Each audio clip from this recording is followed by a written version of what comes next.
Chapter 7. Kelli looked at home there in the flower garden. She dove right in, with no concern for the little things like getting dirt under her fingernails. If it had been a race to see who could pull the most weeds, she would have shown me out for sure. But then again, I was far more enthralled with how she managed to work so aggressively while retaining a beauty that rivaled every species planted there than I was with my work. That was until she caught me. Do you ever get the feeling you're being watched? She smiled at me across the garden.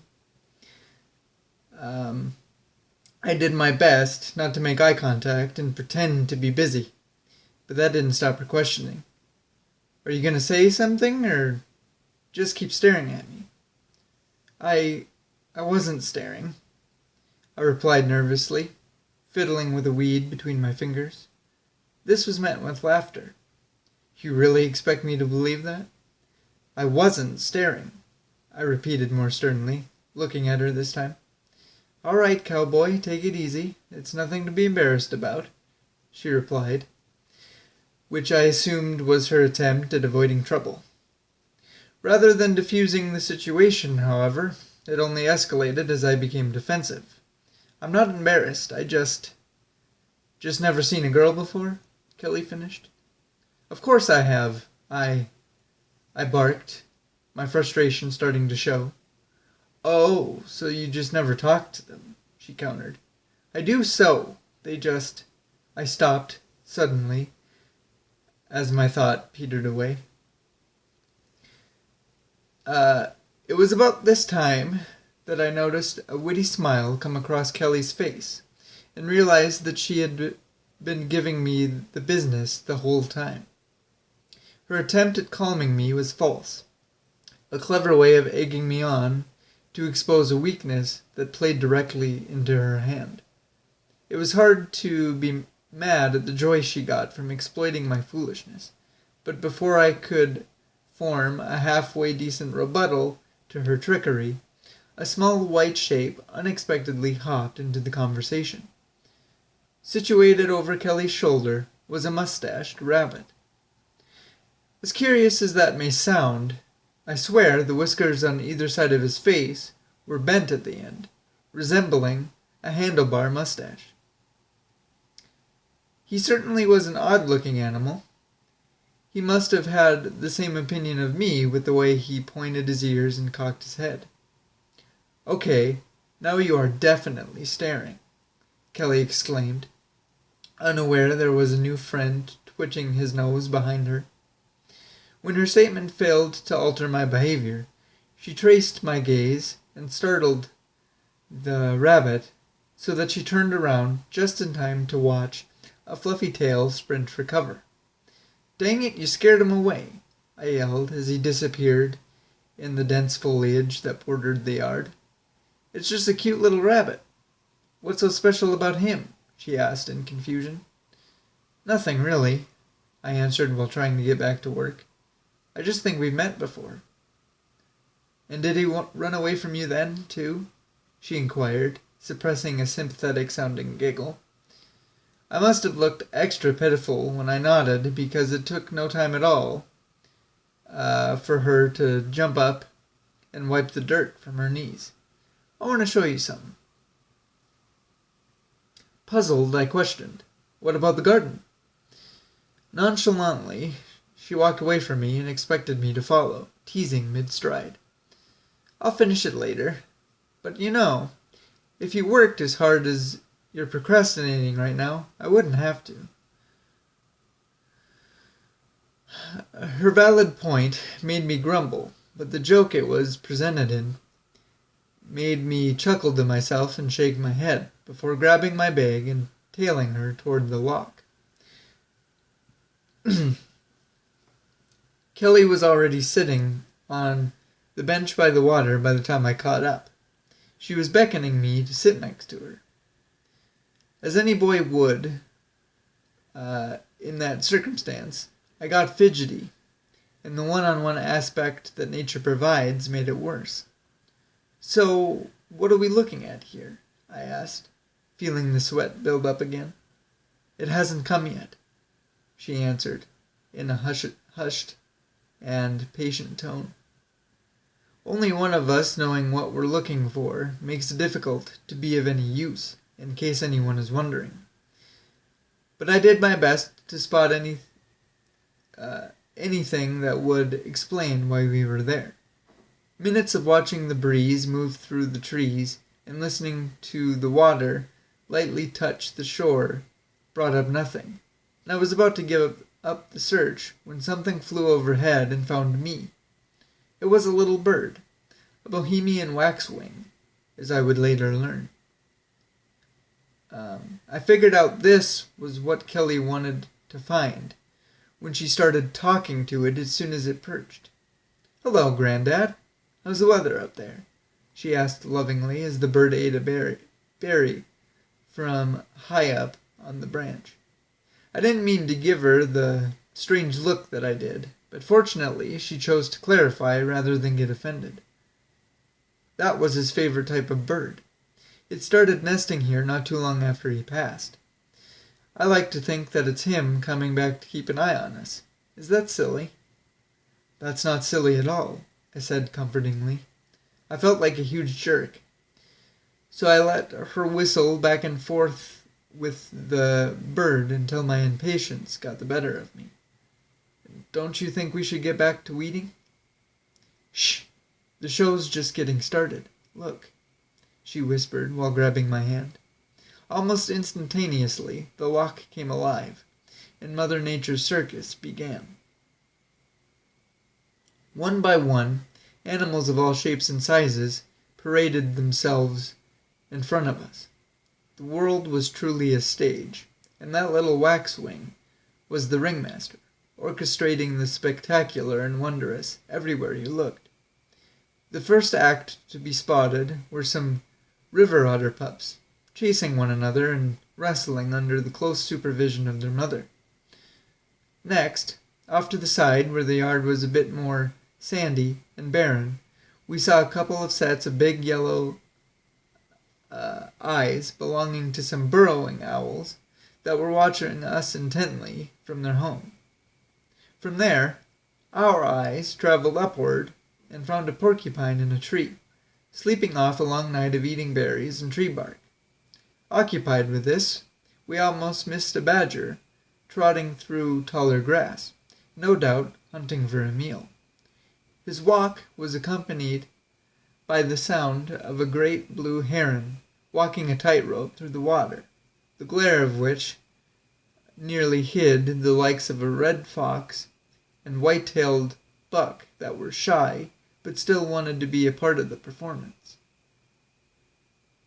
For what seemed like hours, Kelli and I stayed engrossed in the magic of that place and in each other.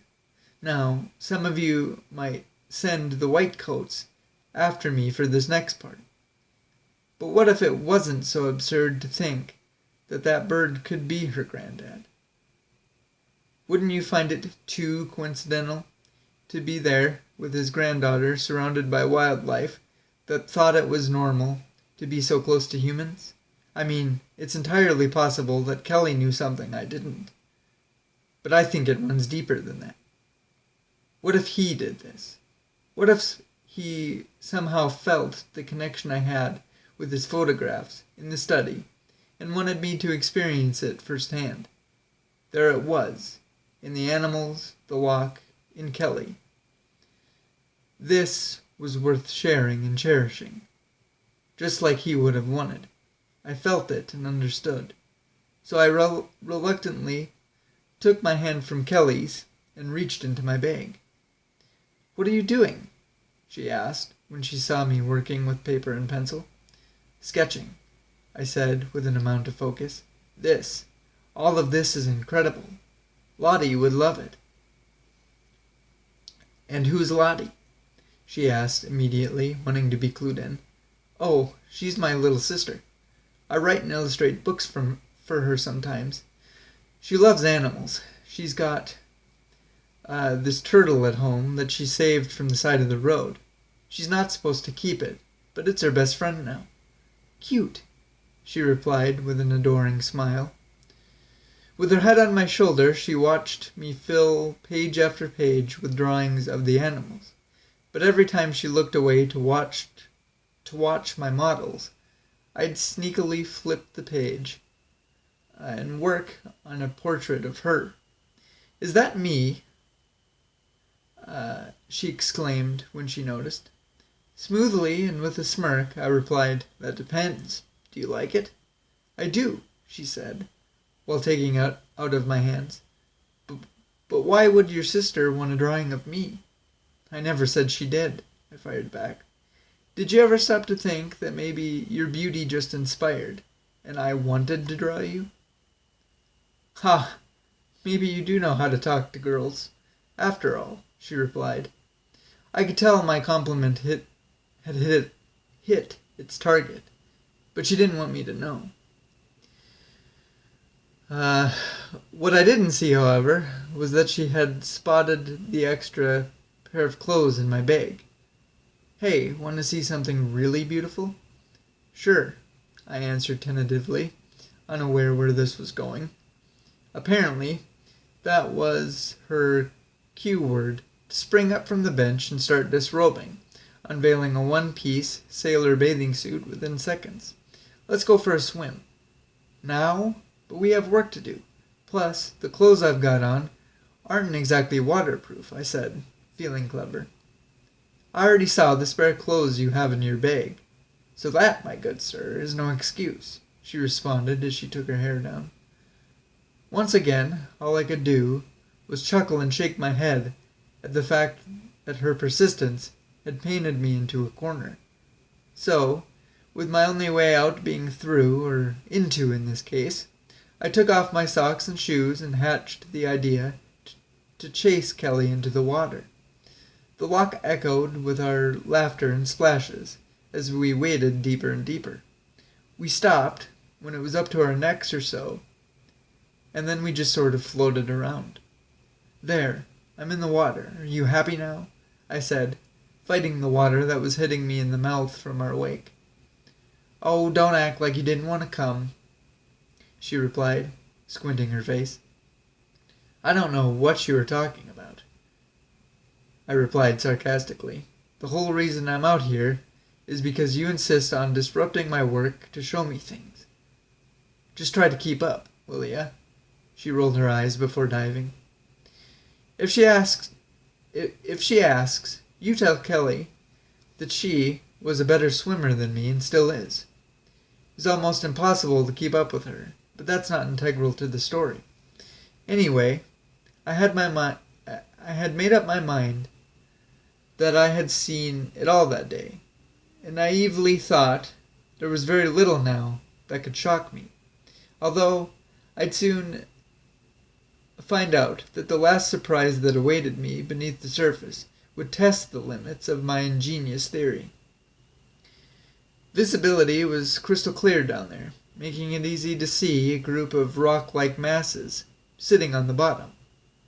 At first glance, there appeared to be nothing special about these masses, so I dismissed the idea that they were the beautiful thing that Kelli wanted to show off. She had to have known that I've seen rocks before. Who hasn't? Wouldn't you know it, though? We were headed straight for them. I was expecting to see a fish or, something living, but who am I to judge someone's passions? Beauty in the eye of the beholder and all that. You know that thing assuming does when you do too much when you do too much of it?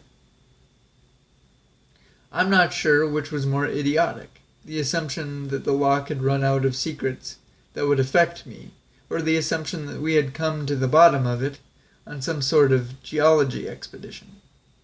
Either way, both colored me a fool, because the closer we swam, the more the masses began to move. Slowly they rose from the sand, unveiling two flippers and a massive flat tail. To my amazement, they weren't rocks at all. Had I not seen it for myself, I wouldn't believe that they were actually a family of manatees. Now, up to this point, I'd only seen these guys in books, so I thought it would be safer if I stayed back and waited to see what Kelli planned to do with them. Fearlessly, just as she does everything else, she approached the littlest one, the baby, and patted it on the head. From there, things only got more bewildering, daring, and brilliant. She latched on to one of the adults with a hug type of maneuver, and soon the two of them were ascending to the surface for air. Halfway up or so, she shot ahead of her partner, and ever so delicately placed her foot on its snout. When she secured her balance, and was standing on the tip of its nose, the manatee carefully lifted its head so she could reach. It fully extended itself underneath her, and her toes were barely touching. But it was just enough to get her topside for a gulp of air before she gracefully floated onto her manatee's back. It was very poetic, their synchronization. It was a pristine demonstration of trust, the bond that's been known to develop between human and animal, a beautiful, albeit rare thing to witness.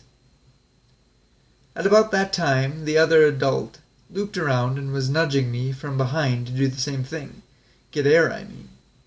Let me tell you, there is probably no greater motivation to go somewhere than a snout up the backside.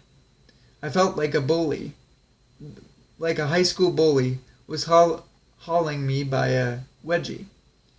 You could say we definitely lacked the same finesse as our competing couple. To give you a visual, the closest thing I could compare to sitting on its face is a seal balancing an overweight beach ball on its nose. So angelic. I got my breath of air, though, and floated down, my descent being chaperoned by the baby. I greeted it with a scratch under the chin and found that rather than waiting for me to mount its back, my manatee had its underbelly exposed, ready to catch me. I landed softly in its embrace, and boy, once it wrapped its flippers around me, there was no getting loose. We took off spinning once I was properly buckled in, and then ended up standing upright, looking like a fine pair getting ready to cut a rug.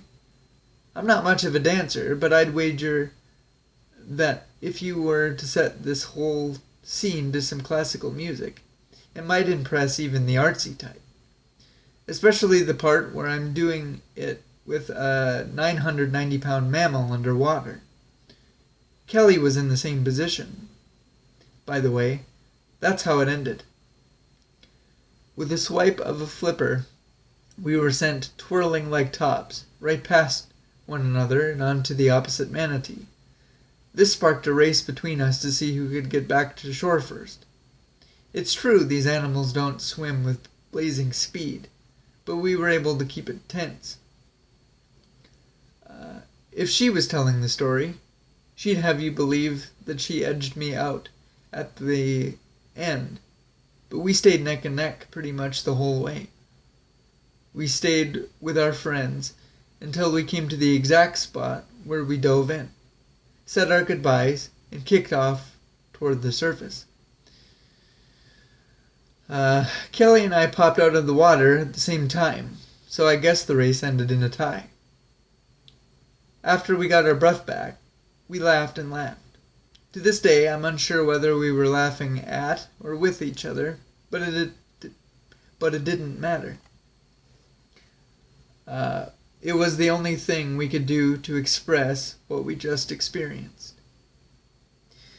I'm going to do us a favor here, guys, and cut it a bit short because I've read ahead into Chapter 8, and I think that the two together will make for quite a long video. So I'm going to cut it here, and you guys are just going to have a two video day to get your 2 chapters in. So definitely look forward to watching that. I hope you enjoyed this one, and come back for that one. So until then, guys, we'll see you later.